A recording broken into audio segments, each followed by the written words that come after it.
સાબરમતી નદીમાં વરસાદની ઋતુમાં જળકુંભી પથરાઈ જવાના કારણે ફ્લોટિંગ રેસ્ટોરન્ટ પણ બંધ કરી દેવામાં આવ્યું છે। સુભાષ બ્રિજથી લઈને જમાલપુર બ્રિજ સુધી જળકુંભી પથરાઈ જવાને કારણે અત્યંત દુર્ગંધ ફેલાઈ રહી છે, જેના કારણે રિવરફ્રન્ટ પર લોકો જવાનું ટાળી રહ્યા છે।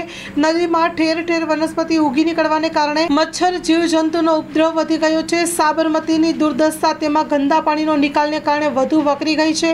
અનધિકૃત ડ્રેનેજ જોડાણોને કારણે શુદ્ધિકરણના પ્રયાસો પાછળ કરોડોના ખર્ચ કરવામાં આવ્યા હોવા છતાં જોખમને નિયંત્રણ લેવામાં આવી રહ્યું છે, ત્યારે વૈકલ્પિક પદ્ધતિનો અભ્યાસ કરી રહ્યા છીએ। અમદાવાદ મહાનગરપાલિકાના અધિકારીએ જણાવ્યું હતું કે હાલમાં નદીમાં ખાલી થતા વરસાદી પાણીના લાઈનોમાં ગટરનું પાણી છોડવામાં આવી રહ્યું છે, જે એક મોટી ચિંતાનો વિષય છે।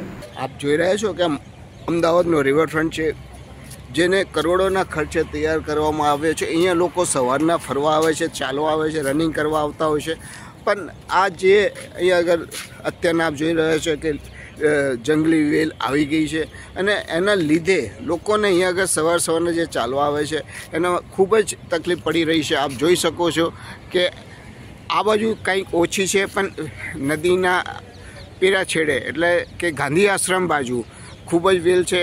કોર્પોરેશનની ગાડીઓ ત્યાં આગળ ઊભેલી છે, પણ વેલ જ એટલી છે કે આજે કાઢે ને કાલે વધી જાય છે।